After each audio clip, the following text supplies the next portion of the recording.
exactly is involved in the estate planning process? Choosing to plan for end-of-life circumstances is one of the most important aspects of your life, regardless of your age. Hi, my name is Stacie, and I'm one of the attorneys with the law office of Bryan, Fagan. Most of us associate estate planning with the creation of a will. However, before you get to the point where it is time to write that will, you must have a clear understanding of what's important to you. Once that is settled, then you can think about all the assets and where you want your property to end up at the time of your death. This is not something you should consider lightly. Instead, planning for this requires some deep reflection. Do not haphazardly begin the process of writing a will. Instead, take the time to write a will that is tailored to you and your family's needs. If you are serious about writing a will or other type of estate planning document, you must first determine what property you own. No one is perfect, and you could end up leaving important property out of your will. To avoid this, you can make a list of all the properties you own. It could be a sophisticated spreadsheet with multiple tabs, or simply a list on a legal pad. You should go with whatever helps you organize yourself and your life better. One of the most common misconceptions about the estate planning process is that everything you own must be included in the will. This is simply not the case. In reality, you can transfer a significant portion of your property to designated beneficiaries without including that property in your will. Documents such as retirement accounts and bank accounts fall into this category. A retirement allows you to name a primary and secondary beneficiaries so that the money in your account can be transferred upon your death.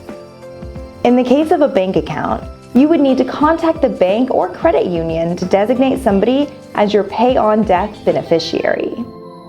Depending on your circumstances, much of your property might not be tangible. Investments, retirement accounts, bank accounts, and similar items cannot be physically held but carry significant value.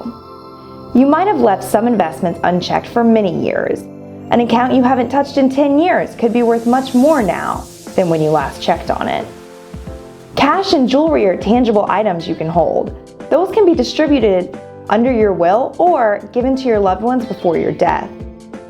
Creating an estate plan is a great reason to go through and take inventory of all of your assets, regardless of whether they are physically held or not. The other side of the coin is any debts you might have. Some debts, such as federal student loans, die with you and are not enforceable against your estate unless they are privately financed. For those, you must review the terms of your loan. Mortgages, car loans, credit cards, and other similar debts are common among many of us. In that case, you can start listing those debts. Depending on your financial situation, you might want to start a plan to pay off those debts so they don't become a part of a potential probate situation after your death. After you've completed the process of creating a master list that includes all of your property and debts, try to make a few copies. You should keep the first copy in a safe place. And any extra copies can be given to your spouse, family members, or ultimately the person who will assist you in creating any estate planning documents.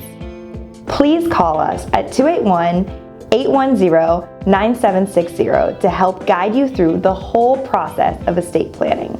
And please subscribe to our YouTube channel and enable post notifications if you liked this video. And don't forget to like us on Facebook.